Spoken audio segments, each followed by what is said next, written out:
monde, ça, ce sont des vecteurs importants.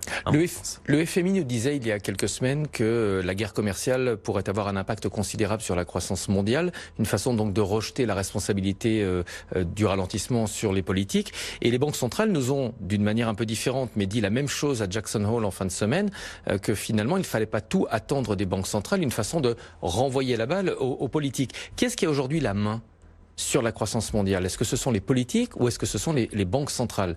Question très philosophique, mais qui a toute son importance. Non, mais je vais vous on a des réunions de banques centrales dans quelques semaines, le 12 septembre pour la BCE, juste après pour la Réserve fédérale américaine. Qui a la main sur la croissance? Je vous réponds. Quand on a des taux à 5 ou 6%, on parle d'un temps qui est très long, mais quand vous avez des taux qui sont positifs, les banques centrales ont un vrai pouvoir. D'autant que, très souvent, vous avez les banques centrales américaines, européennes, vraiment les grandes puissances, à l'exception de celle du Japon, qui se suivent. Les grandes économies occidentales se suivent. Elles se copient pas forcément. En 2009, elles se sont entendues, mais en tout cas, on a un vrai sujet. Elles ont un vrai pouvoir de baisser d'un demi-point les taux, de baisser d'un point les taux sur 12 mois, ou de les remonter. Les remonter, il y a une époque, il y a 20 ans, mais c'était pas forcément négatif, c'était que l'économie allait bien et donc on remontait les taux et c'était pas forcément négatif, ça voulait dire qu'il y avait de la croissance. Pour éviter la surchauffe, on disait à l'époque. Exactement, donc maintenant c'est pris à chaque fois de manière très négative par les marchés, mais s'il y a une surchauffe, bon.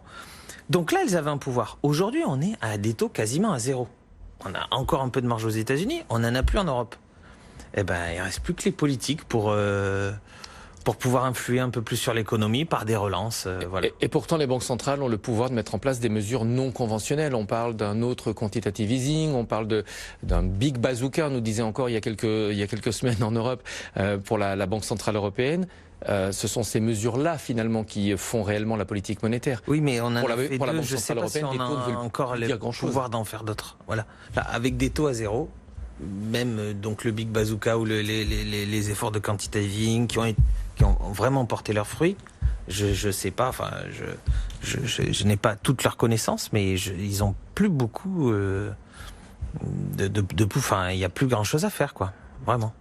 Merci beaucoup d'avoir été avec nous, Benoît Jauvert. Je rappelle que vous êtes président de Fox Asset Management. On va jeter un coup d'œil au marché financier.